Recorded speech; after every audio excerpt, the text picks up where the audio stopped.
Gubernur Kalimantan Selatan Sahbirin Nur atau Paman Birin mundur dari jabatannya. Keputusan ini diambil Sahbirin setelah status tersangkanya dicabut oleh Pengadilan Negeri Jakarta Selatan.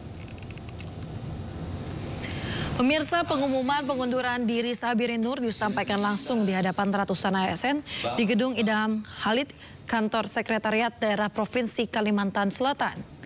Dalam sambutannya, Paman Birin menyampaikan permintaan maaf jika selama menjabat ada kesalahan. Sahbirin menjelaskan surat pengunduran dirinya telah disampaikan ke Presiden Prabowo Subianto. Usai berpamitan, Sahbirin Nur bersalaman dengan para pegawai.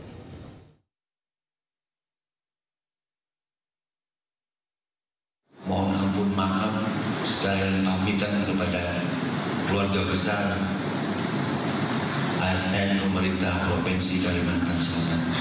Kita berharap akan baik lagi perjalanan pemerintahan kita, dan kita tetap harus yakin dan percaya bahwa Kalimantan Selatan yang saya sering tambah dengan Babus Salam, Kalsel Babus Salam bisa lebih berjaya.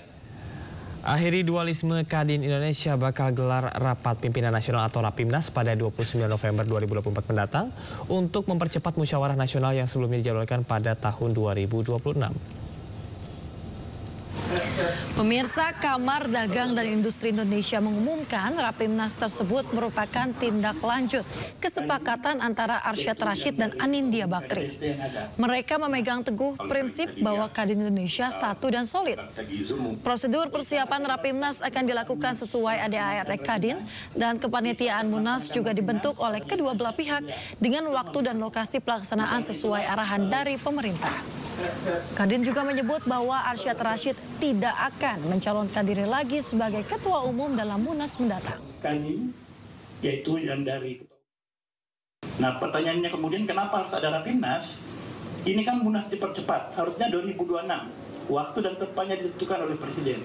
Makanya kita akan melaksanakan Rapimnas. Di situ kita akan meminta komitmen seluruh pemegang hak suara Kadin, Kadin Provinsi dan juga ALB untuk mengikuti waktu yang akan diberikan oleh pemerintah Indonesia, yang dalam hal ini juga Lulusan dan pemberian gelar doktor terhadap Menteri SDM Bahlil Lahadalia. Ya, Kampus UI akan melakukan evaluasi dan menggelar sidang etik terkait polemik gelar Dr. Bahlil Lahadalia.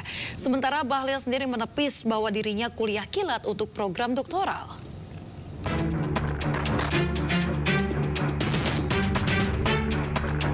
Kampus Universitas Indonesia menunda kelulusan dan pemberian gelar doktor Menteri ESDM Bahlil Lahadalia sebagai mahasiswa program Strata 3, Sekolah Kajian Strategik dan Global UI.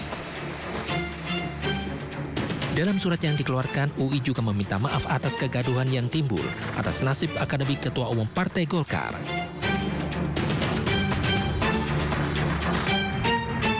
Dinilai ada pelanggaran selama proses akademik Bahlil, pihak kampus UI akan melakukan penyelidikan.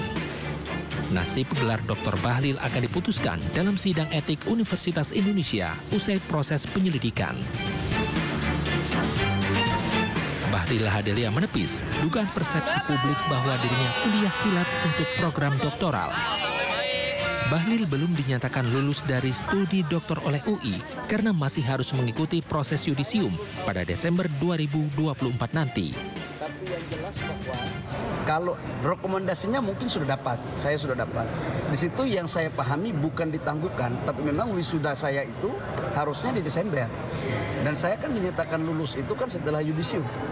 Dan yudisium saya kan Desember.